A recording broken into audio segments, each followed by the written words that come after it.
Football then and now, a fun look at football nostalgia and the modern game intertwined. Join us.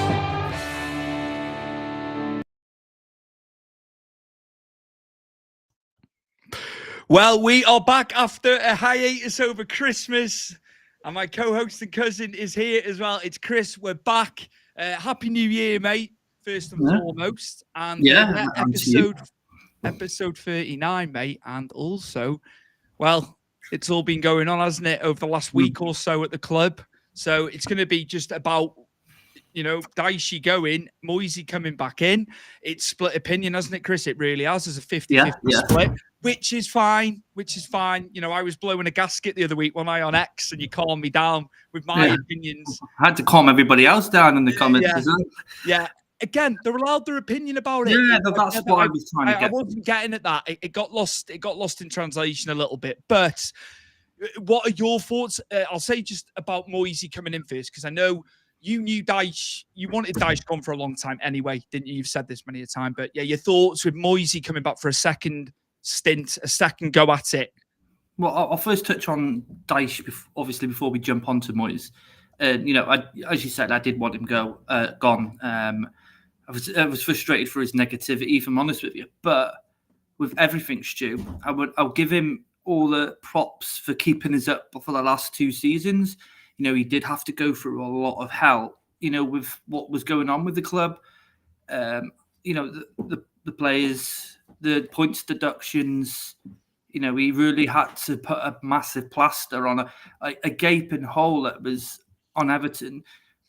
And he did a fantastic job at that.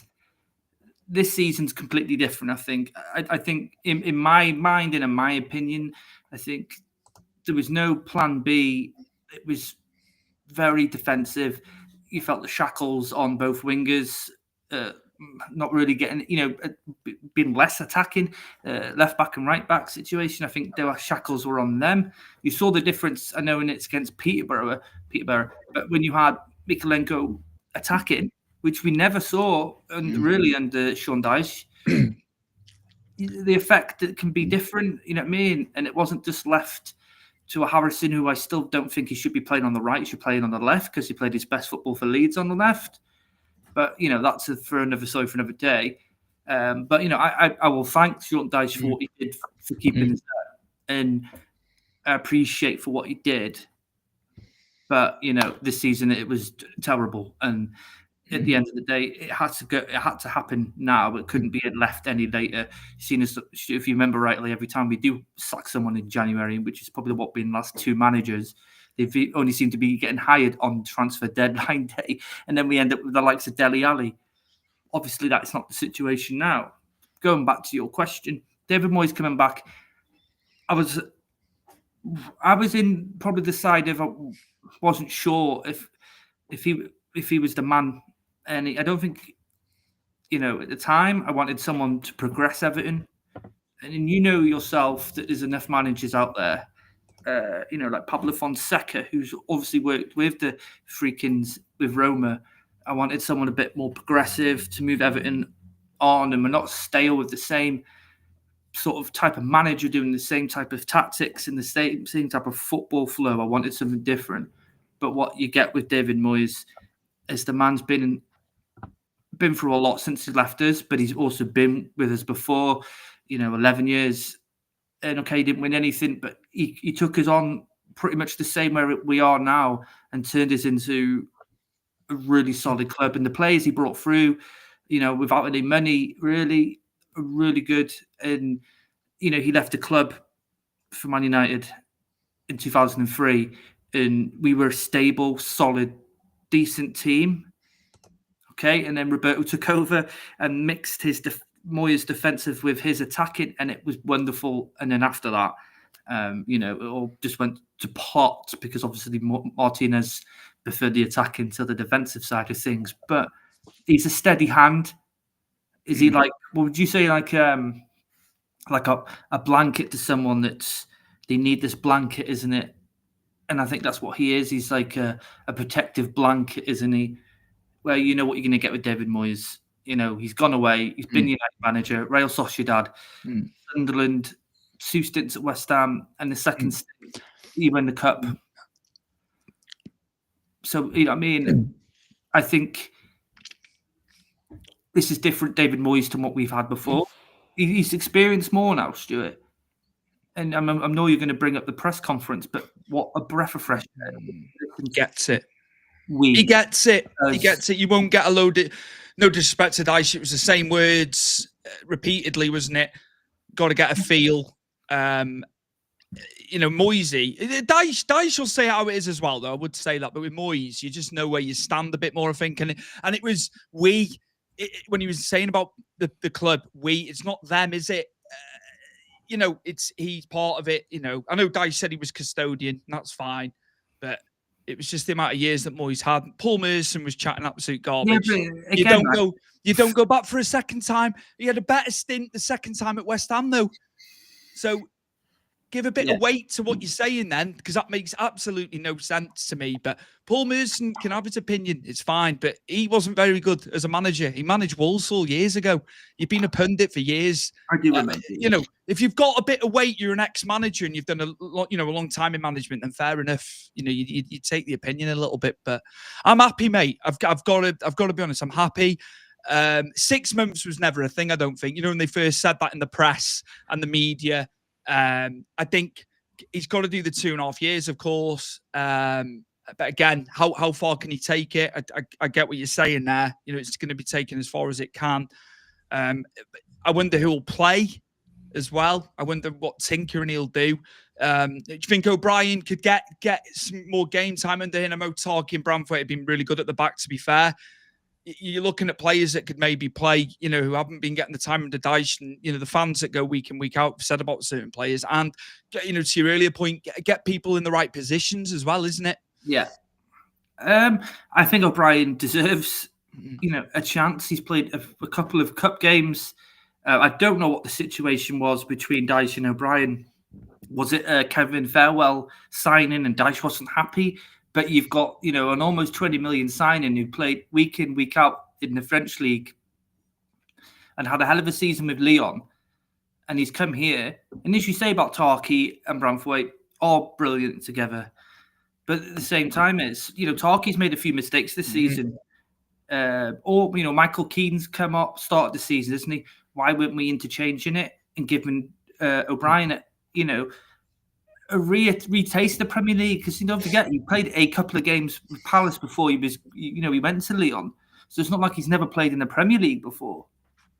But yeah, that confused me. But yeah, I'd hope David Moyes would look at that and say, you know, you could play 3 at the back and you could have Branthwaite and O'Brien either side, Tarky in the middle. You could easily do that. I don't know if he's going to go 3 at the back, but against Peterborough, I think against certain teams, you could play 3 at the back, especially if we're playing against a sitting team. And then, you know, obviously the wingers, the left and right back situation is a bit of a situation and a conundrum because, you know, we've got 3, you know, we've actually been more or less playing right back this season, and he's done a great job. Don't get me wrong. After the first 4 games, he was arguably one of the better players because he had. We were shocking. We were leaking goals, weren't we? And you know, he was a bit of a scapegoat as well. There was other players involved in that, you know. But sorry. No, but you know, is Nathan Patterson going to get given a go now? I think it seems to me, I'm judging by what I've seen on TV and stuff, he seems to have his arm around Patterson a little bit. That could be just. I think he might go with him, you know, but again, it's keeping him injury free because that lad's it's just been stop start from the get go, isn't it, with Patterson? I think I've got a feeling he'll want to blood him and, you know. Well, that's what I thought that was going to happen, but obviously there was a situation, wasn't there, over the summer with Dyche and Patterson with the smack over the head. Apparently now, obviously, I'm sure you heard about that. Absolutely, and obviously that. Obviously killed a bit of the most, well, actually probably killed the whole of the relationship there. I know Dyche apologised to him, but I suppose at that point, you know, I mean, we didn't really see him get on. And as you say, when he did get on, he'd only get 5 minutes at that. And then, you know, last time before, I think it's the United game and we're losing, he got injured when he came on, didn't he, as a sub? But the games he has come on, it's been refreshing to see a right back like Coleman used to do in his heyday, was run up the flanks, you know, and we're giving let's say Harrison or Lindstrom, whether he's on the right hand side, so much help because it's a break, isn't it? That Bournemouth game, Chris. Because we were so deep, and then when we were countering, this has happened various times. There's nobody in support. There's nobody short. Lindstrom's got the ball on the right, no fault of his own. Bournemouth had 4 or 5 players back. I remember it clear as day. It was nobody coming short. So the lad's just running into a tunnel almost. Doesn't know where he's going. And there was just no support. We were so deep. I think we've got to get a bit of forward play, haven't we? We've got to be a bit, and I'm sure Moyes will have seen that, but that was one of the things from the Bournemouth game. I was like, come on. But that's been happening a lot, hasn't it? Players on their own, and then they're surrounded by the opposition just because of the way we were so deep and slow getting forward. And that's one thing I will say. I think, most teams now are going to close down Ndiaye because they know how much of he's a threat, and he's our only threat, really. And fantastic with the ball. It's stuck like glued to his foot. And he can get in and out of tackles, and he's fantastic at, getting in and out of things. But, we haven't got Mykolenko bombing it on the left-hand side to break some space for him, to sort of go forward even more. And I'm hoping now, obviously, Moyes will change that because, you remember Baines and Coleman, them two are fantastic at bombing forward. And I know Pienaar would tuck in a bit, wouldn't he? Almost like a third number 10 in a way, wouldn't he? Like an inside forward. But it broke play up a bit. So I'm hoping that will be something David looks up. But at the same time, I do think we need a new left back. I'm still unsure of Mykolenko. I think he blows very hot and cold. I think we need let's just say it, we need another Baines type. But I know it's a hard one. We find it in Vignay, but they're under pressure. In terms of I'm trying to look at it from both sides of it, it was the amount of pressure of the way we were playing because we're sitting back. Yeah, it was soaking up constantly. Those lads are under so much pressure at the back. The mistakes were going to happen. If it wasn't for Pickford in games as well, we could have been slaughtered. We could have been slaughtered, but it was so defensive. Like playing the top 4, I kind of understood it. It was when we were playing teams, like 7th, 8th downwards, and you could have a go at these teams because they're open the way they play, aren't they? Especially Bournemouth, you're going to get chances. But there's always unsurmountable pressure for those lads, isn't there? At the back. I also don't think they enjoyed the football, Stuart. I think it was quite evident, definitely this season, that they weren't enjoying it. I know Calvert-Lewin's had his injuries, but he always managed to put the ball in the back of net. And he's just not getting the quality to him. Whether or not his mind's in a different place, because obviously his contract's up now in, 6 months? Less than that probably now. And I don't know what his situation or what his mind is thinking of. But then you've got to look at our midfielders. Garner has been fantastic. He has, mate. He really has. I've got to be fair. Mangala as well. Mangala. A couple of iffy bits against Peterborough. You can afford in that because he's been consistent. I think the weak link's been Decore out the free. Yeah, I was going to say about Dukes. And he scored goals, Chris. A few years ago. It's just gone, hasn't it? And he's sluggish. Age can catch you though, doesn't it? Yeah, of course. He's on big bucks, mate. He's on 130k a week, but all them contracts as well. There's a lot of contracts coming up now, 14, isn't there? Is it 14 with loans together, yeah? It might lend itself well to Moyes, and if Felwell is still director of football, again, of course. That's up in the air, isn't it? We don't know what the situation is there. That could go in our favour slightly with a new manager, couldn't it? So I'm not saying they'd all go, but even if 6 or 7 went, Yeah, but do we have enough to spend in the summer? Yes. You know what I mean? To if you're going to let 7 go, can we afford to get 7? Of course. Yeah, it's not the done. It might not be the done thing, might it? I think it was also what killed Dyche was the pace, Stuart. We had no pace in the team. Going forward, it was so, as you said, it was slow, but you had no threat on the right or left flank, did you? I know Iliman Ndiaye he's quick, but that's the only player we have that's really quick. But he's never going to knock the ball past someone and beat someone, pace for pace, is he? He's not like I'm talking like a Sadio Mane, for example, who was rapid. We don't have anything like that on the wings, and this is what I'm hoping in this window now, why it's open, and we still got plenty of time. That we get one or two in maybe that have got pace and literally score goals because we are desperate for that also. But we need pace. Harrison doesn't have it. Lindstrom, I don't. You know what I mean? I haven't seen enough of him running really because he's quite weak, isn't he? When with the ball. But we're desperate for pace. We're desperate for someone who can carry the ball forward. You know, I'm not saying we're going to get an Odegaard with an eye of the needle passing. But it would be nice. You know, wishful thinking, mate. We can always be wishful.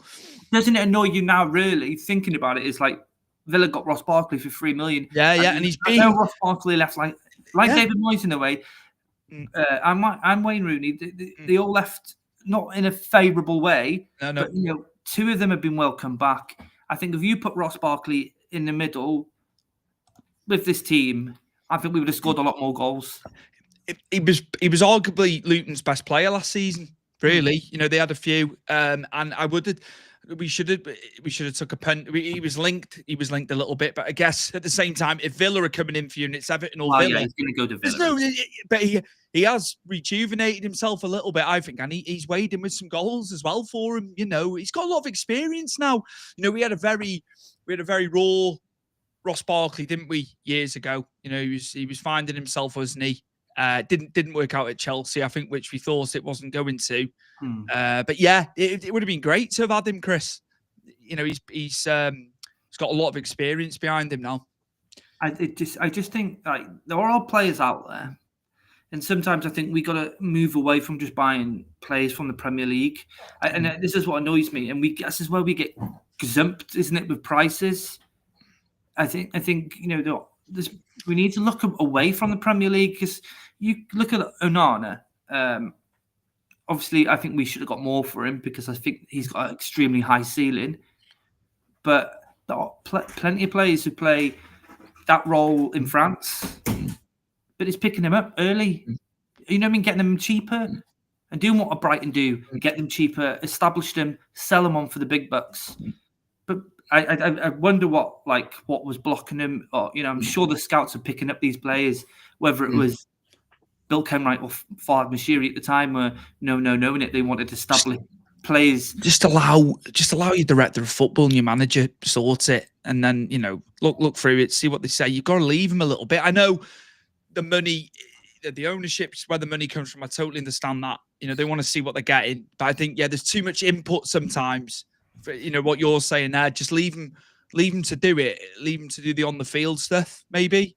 Do you not think it's like, when you look at our players, they always have to have Premier League experience? Why do they have to have Premier League experience? There's plenty of players that have come in the Premier League for, you know, other clubs in the Premier League who haven't had any Premier League experience, and they've hit the ground running. You know, some players take time, but, you know, some don't. Some just naturally fit in. And I think, is it a panic? Do we worry that this player might not, you know, effectively affect Everton's style of play straight away because he hasn't played?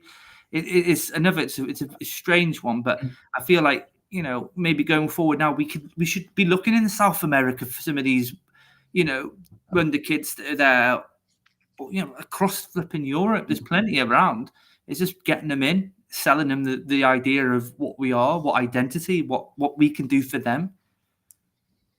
He's got 2 big games going back to Moyes as well. Yeah. I know they're both at home, but Villa. You know, Villa have been trying to balance Champions League, haven't they? Yeah. Both, you know, they're trying their damnedest to do it, which it's hard. We saw it with Newcastle last season. You know, the league form dropped. I know they've had injuries as well, but Villa on their day, you know, they're tough. What do you think tonight? Would you take a point? I know we need to be winning, really, don't we? With Ipswich and Wolves, you know, on our coattails. Leicester slightly. He's got to get a win, really. But, you know, Villa have got the players that can do it. John Duran, you know, he's back from the ban, isn't he? Just signed what was his name from Dortmund? Marlon, yeah. He was fantastic player. Dortmund always know a good youngster, don't they? Absolutely. So that's a fantastic signing for them. I wonder what it does for Ollie Watkins now. That's an interesting one. I'd like, me and you both like Ollie Watkins. That's a player I'd love to see at Everton. But I always say to my mate Liam, who's an Arsenal fan, I think for 12 months he'd be perfect for Arsenal. But we're not talking about Arsenal. But it's going to be a hard one, isn't it? Because Villa, as you said, they've got a fantastic squad. They've been solid under Emre. There's no excuses with them. Fantastic. Look at the wins they've got in Europe, Stuart. And I know we've brought it up. When we've done the main show, when we've talked about the Champions League, it's going to be a hard one. But at the same time, is manager bounce? How does it work? Yes, it certainly does. Look how awful we were when Dyche took over. We had Arsenal who haven't lost a game at the time. They come to Goodison and we played them off the park. There was fight, and you felt that was going to carry on then. It did. It kind of did. It was unbelievable, that game. I just think Moyes won't have it any other way. They'll be dogged, determined, and they will be. It'll be hammer and tongs from minute one. It's got to be. We've got to go for it, and we're all gonna play on the counter tonight. There's no question. We're saying about sitting back. He's gonna, because we could get mullered, couldn't we, if we go gung-oh? We saw what happened when we played. Can he get Calvert-Lewin firing? That's a big question that's coming out of it. Punting that ball long all the time. Yeah, it's not good. He missed his chances. He's missed chances as well. I was trying to give balance to that. The service has been abysmal, but then when he has had chances, he's been the top players put him away, don't they? We've said about him, but maybe they can get into him again and get him firing. But the contract as well, isn't it? There's a lot. We go back to what I said. Is he in two minds? Because we need to know now. I think we can't if he's not going to sign another contract, he's got to go this window. It'd be more frustrating to see him leave, out of contract for free, and we get nothing for it. I know we paid bugger all for him. It was at 1.5 million, wasn't it? You don't want to make a loss because you could still get at least 12 million maybe now with the latter half of his contract left to go. I think Newcastle will come in for him because I think Newcastle are really interested in Calvert-Lewin. Obviously, with Wilson's always injured. We know how much of a good goal scorer Wilson is, but he's very injury prone. And I don't think Calvert-Lewin's that bad anymore. I think Calvert-Lewin, and if you give credit for Dyche for this, yeah, absolutely, he's fixed.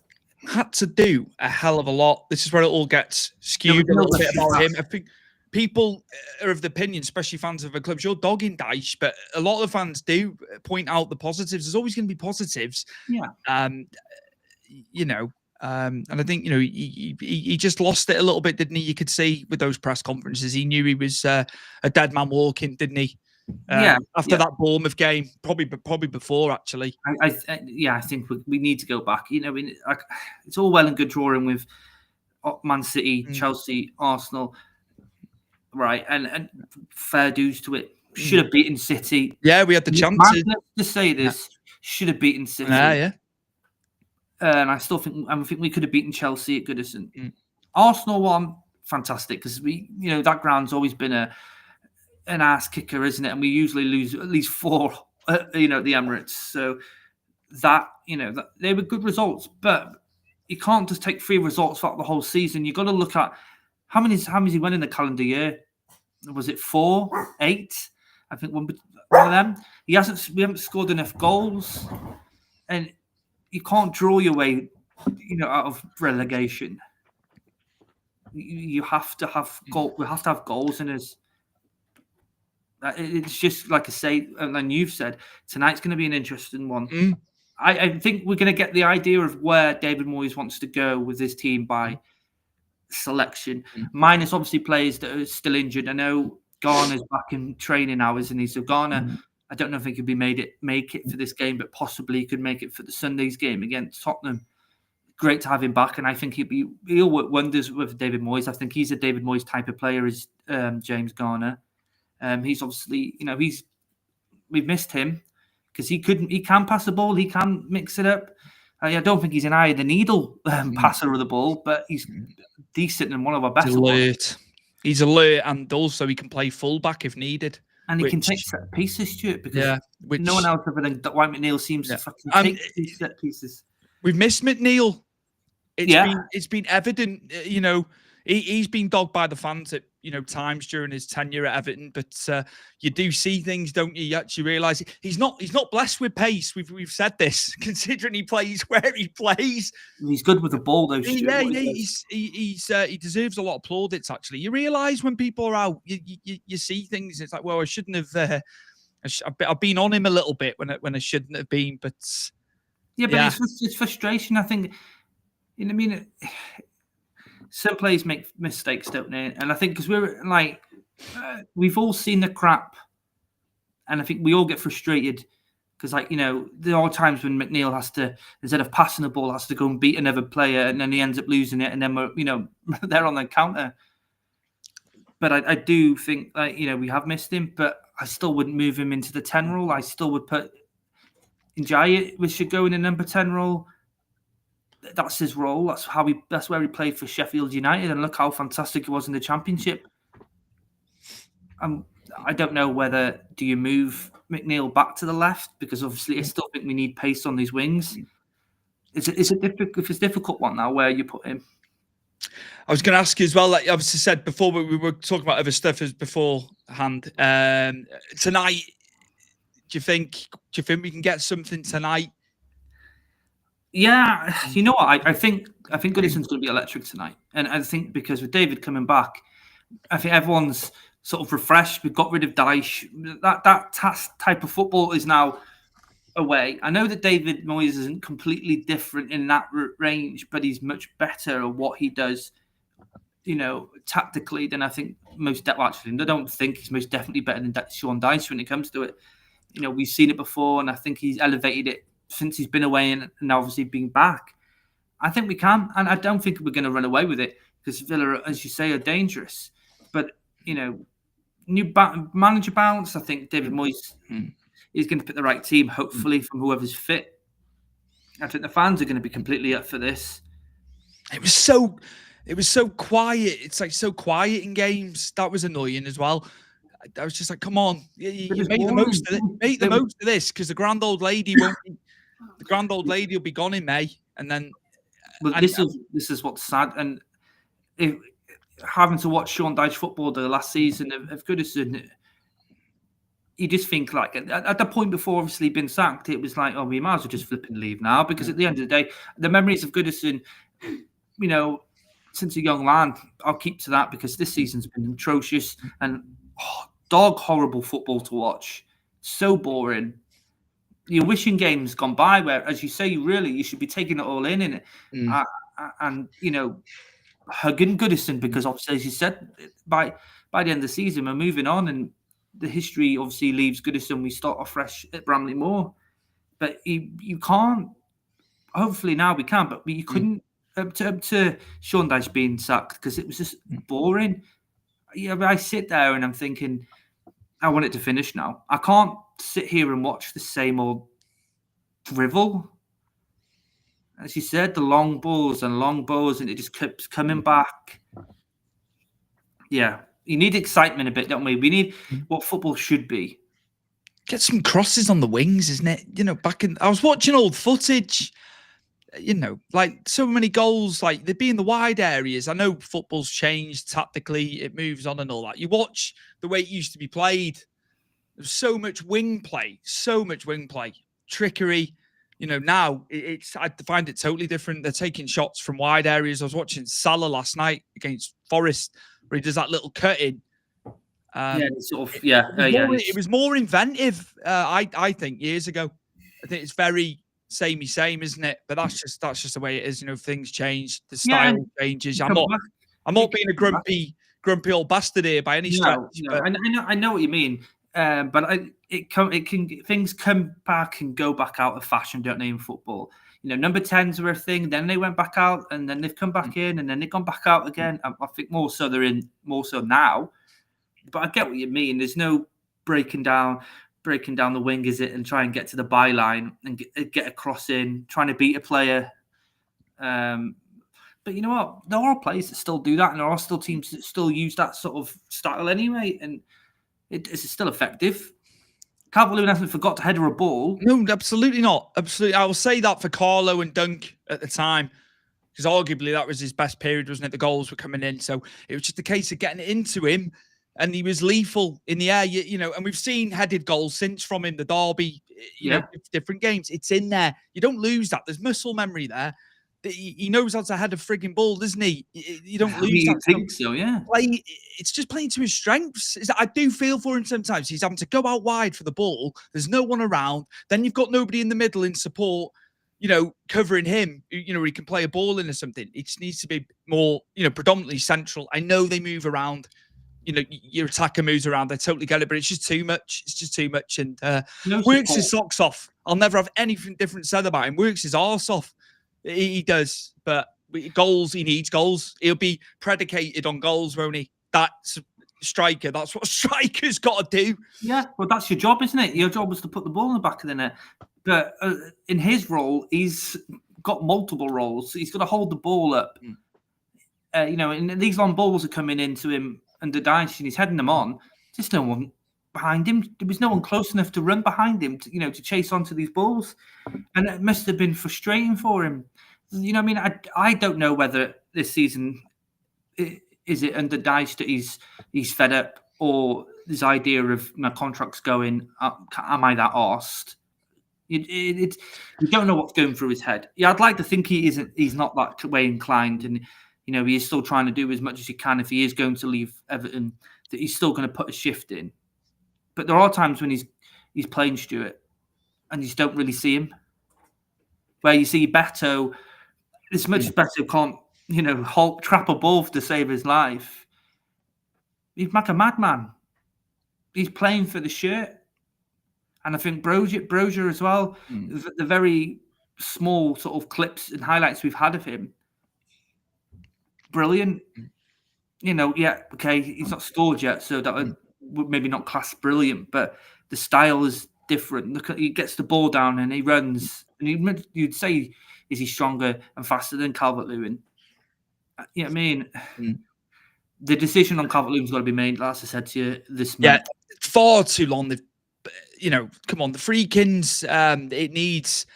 The arse and about has to stop, doesn't it, with these things now? It's like, just make the decision. Is he going? Is he staying? You know, Moyes will need clarity on that. He needs to know what he needs to do if he's gone, you know, leading into next season. And we need Premiership. We need Premiership safety. Some of our fans, I read it in the comments, you know, it wouldn't be bad going down, parachute payments. No. And become another Stoke or Bolton, where you're stuck down there. Absolutely not. Absolutely not. That is not conducive to what they're trying to do. The stadium, everything, all the fundamentals, everything they've tried to do. I couldn't believe what I was reading, Chris. And that is Evertonians writing that. Just a small amount of them, of course. It's not everybody. I just, you can't settle for that. I'm sorry. No. That's ridiculous. I don't think if we ever went down, I think maybe got a bit more hope now with the Freakins. But, you know, say if we went down in the Farhad Mashiri, we would never have come back up. There would have been a fire sale for all our decent players, and we'd be stuck. And don't forget, if Everton go down to the Championship, we would be a target for every single team. It's like a cup final every week, isn't it? Yeah. When we're going to Everton, and there'd still be 50,000 there in the Championship as well. Yeah, no, I would never doubt that. I would never doubt that. But yeah, it'd be they'll want to get one over on you away at Everton, won't they? And how embarrassing would it to be going into Bramley Moor and we're in the Championship? You know what I mean? No, that would be highly embarrassing for me. There's other clubs when I'm saying I'm doing a bit dirty on Bolton, Stoke, because there's been other teams that have been trapped down there, haven't there? You know, that's just a couple that came to mind. Derby, yeah, Norwich, but the yo-yo Norwich, but they haven't been up for a while now, have they? They were very much up, down. West Brom. It'd be us potentially, and yeah, I can't settle for that. I was like, no, have your opinion by all means about it, but that's not what it's about at all. We've got to be Premier League. What was that like in their minds? Is we go down and it's like the Great Reset? Because if that's what you're looking for, it won't be a great reset. It'll be a great car crash. Because you speak to anybody who supports the Championship, that's a rough league. You know what I mean? City went down there one time before there was lots of money, and they went down, to League One. Fair dues that they brought, Sean Gilter and everybody else, Paul Dickoff, dragged them back up. But do we have players like that? I don't think we have players like that. It's a different ball game, isn't it, as well, to that? It was very different, wasn't it? But yeah, just interesting. And look at Ipswich, they've beaten Chelsea and they got a draw with Fulham. Pereira, he had a couple of wins in a draw. I know they maybe lost one or two since. We're in a dogfight, Chris. We're in a dogfight. So I think there's nobody better suited really to come in and sort this out, is there? He knows the club, but I'm not going to go off because he knows the club, because it's an easy sort of question. Yeah, we can all say it. Yeah, absolutely. But I think that he's a better manager, and he's been under this with West Ham twice, and in the second season he won the cup for them, and I watched the final and I was overjoyed for David Moyes, because he has been one of those managers that really has dug in and done the best he can with every club he's been at, and for him to have a trophy at the end of it. Fiorentina are a good side as well. They got good players. It was massive. It was massive for him. But that's what the West Ham fans said. There's been a lot of comments from them. All the best to Moyes. He was unjust what happened to him. Well, yeah, I think twice at West Ham it's been unjust, because he's done a great job at both times for them. I think, as they say, you never go back. He's done West Ham, and if there was ever manager that you would literally hand Everton to restabilize and get us back to where we were to a degree. Football's changed a lot since David Moyes was, last in charge of us. But you've got to look at how he left Everton, and now what he's come back to. Is he pissed off, really? Because he left Everton, maybe not in the most greatest way, because I think there's a lot of people that are pissed off how he left.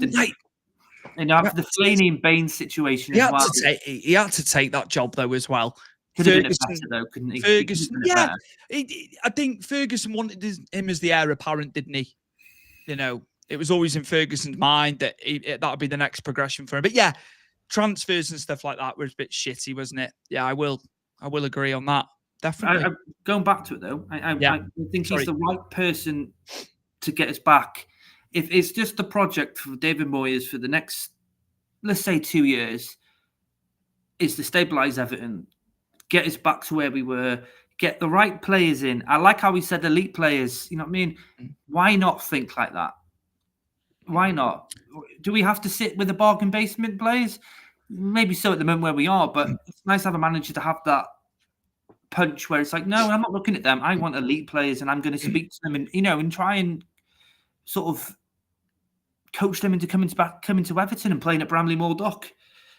I like that though. This is what I mean by his press conference was so refreshing. It was not negative. He didn't mention about his relegation. He meant his moving away. And I think I wasn't sure about him coming back. And then I listened to his first press conference, and I think, okay, you sold it to me. It brings it all back. Yeah, you get it.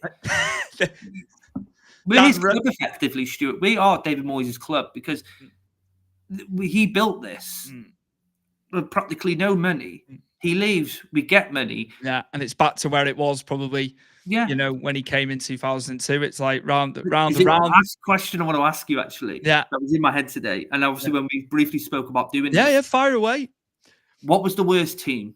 2002 when he took over, or current?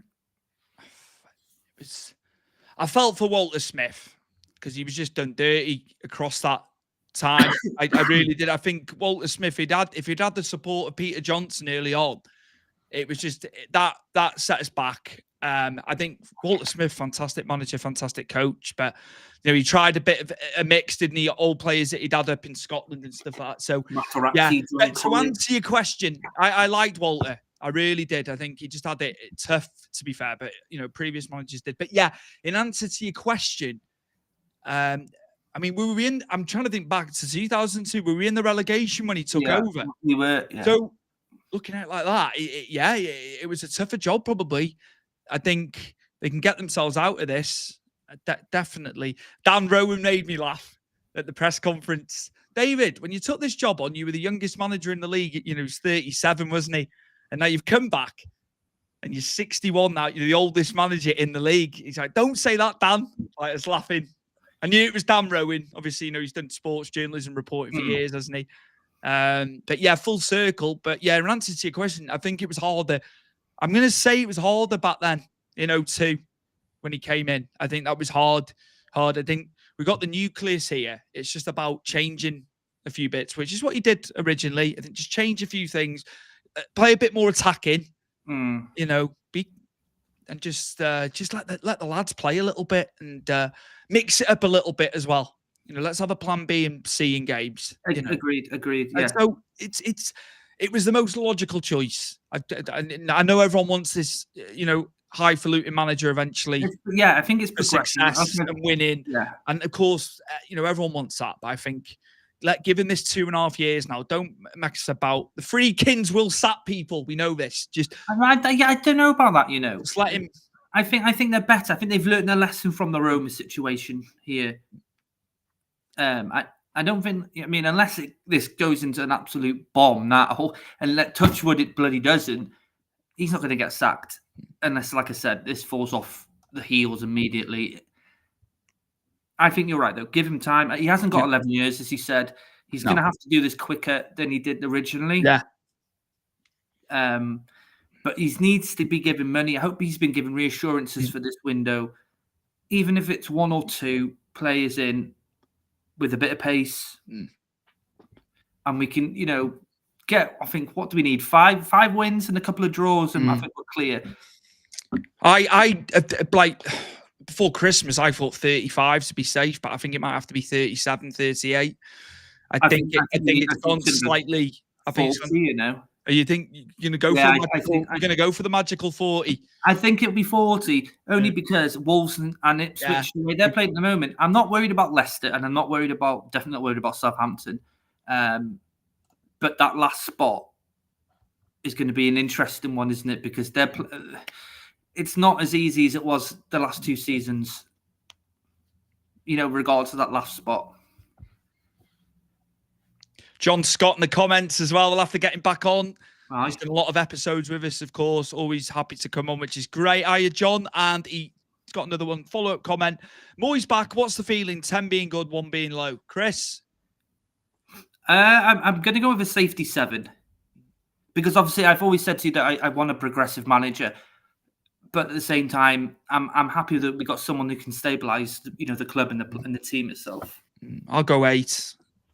8 with a bit of wiggle room, just obviously just in timing. Timing was everything here, because I just thought every time he was never available. His name was always brought up, wasn't it? My dad's wanted him back for years at times when we've had the issues we've had.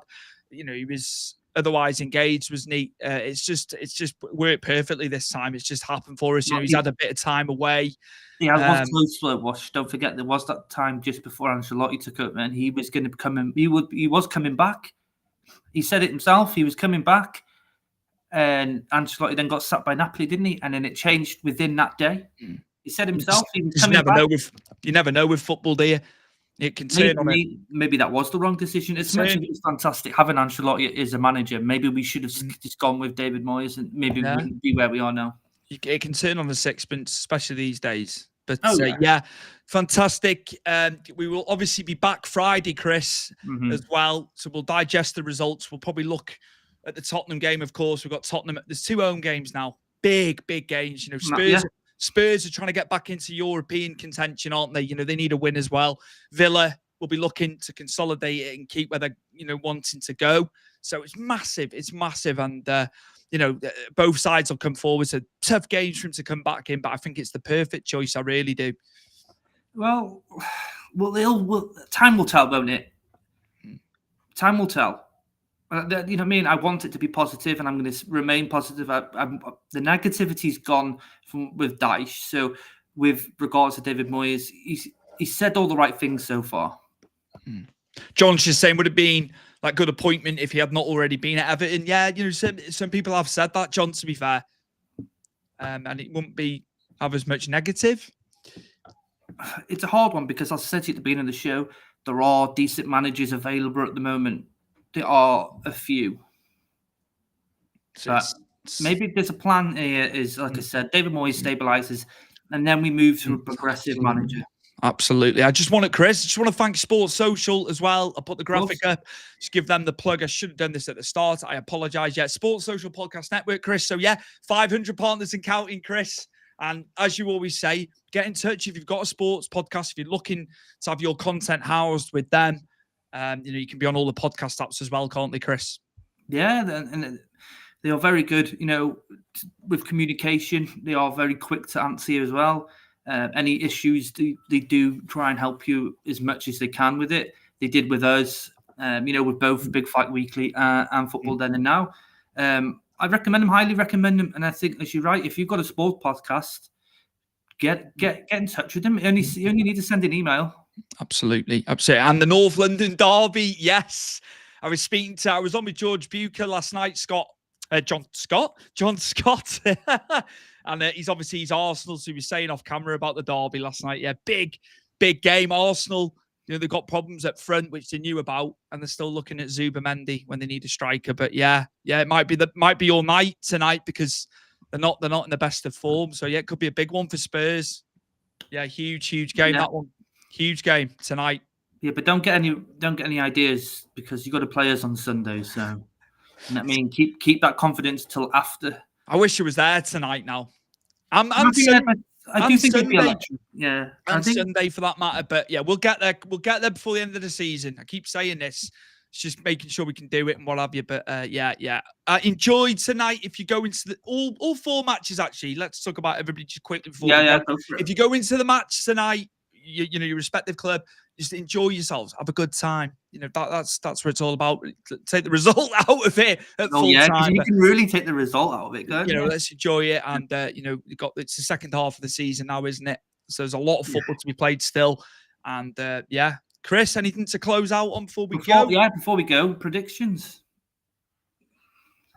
for our game. Yes. I don't care about the rest at the moment. I don't want to sit on a 1-1, but I'm going to go with 1-1. I'd love us to win. We need a win. I just think Villa are very good. We're going to have to be amazing, and to get a win. I'm going to go 1-1 tonight, but then they're going to have to beat Spurs. Sorry, John. We're going to have to then beat Spurs on Sunday. That's yourself. I'm gonna stay with the positivity here, right? Yeah. I'm gonna go for what David Moyes, and you'll know this. What was he special at when he was at Everton originally? A 1-0, a 2-1 as well. He could eke out. I'm going for a 1-0. Obviously to us. Yeah. Because I don't know. I want to remain positive, and I want to have a positive outlook for today's game, even though I know how hard it's going against Villa. But I'm going to go 1-0 to us. And John's on the same lines. He's going 1-0 Everton. Thank you, John. So you and Chris are going for the 1-0. I just wasn't bold enough. I'm hiding a little bit of the 1-1, but I hope we do it, of course.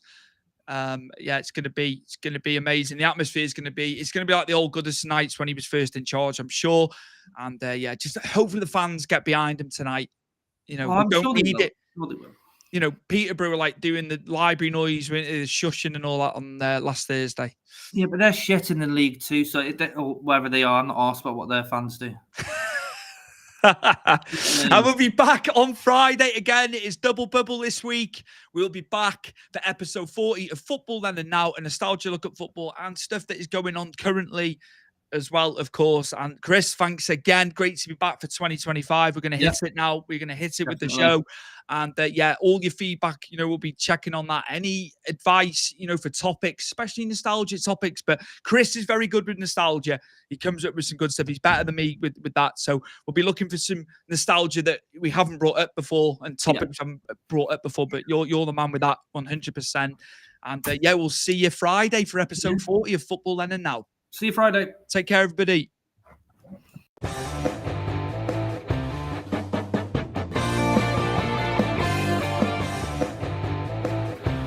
Football then and now, a fun look at football nostalgia and the modern game intertwined. Join us.